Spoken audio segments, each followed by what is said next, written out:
We are on a knife's edge, not just in the Middle East, but the entire world. Hezbollah leader Hassan Nasrallah has promised revenge on Israel after a week of highly targeted, absolutely unbelievable, to be honest, attacks on members of the terrorist organisation. First, pages all simultaneously exploded, then walkie-talkies, followed by airstrikes on rocket launchers. Israel has not officially claimed responsibility, but it's pretty obvious to most. In fact, we had an Israeli General Avivi, locked in for today, but he has since pulled out. Feels like a lot of them are going to ground. Reaction has been predictable from those clearly confused, and that's been kind. Australia's own self-declared chief feminist, except if you're an Israeli woman, of course, Clementine Ford, posted this after the first round of attacks.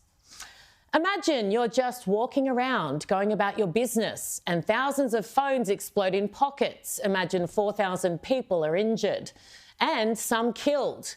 Imagine the media calling this humbling and framing it as a precision military attack. Well, it's easy to imagine, Clementine, because that's exactly what it was. Does she not understand that these people are terrorists? I Googled the definition. The Oxford Dictionary says, and I quote, "A terrorist is a person who uses unlawful violence and intimidation, especially against civilians, in the pursuit of political aims." Let me give those still a little confused some examples of work Hezbollah has proudly claimed over the years. Suicide truck bombings of the US Embassy and US Marine barracks in Beirut, aeroplane hijackings, bus bombs, the list goes on.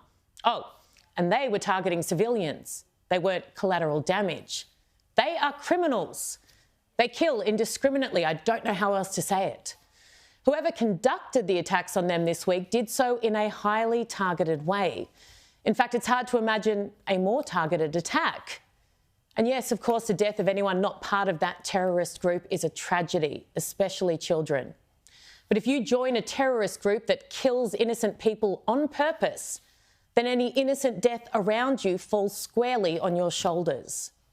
A political strategist from the United Arab Emirates, Amjad Taha, put it like this, and I genuinely don't think it's possible to improve on. I want to bring it to you now. He says, "You dared to strike at a smart and courageous nation on October 7th, committing genocide, kidnapping their children and violating their women. You thought they would fall, but they rose again, returning after 11 months to correct what had only momentarily slipped their intelligence.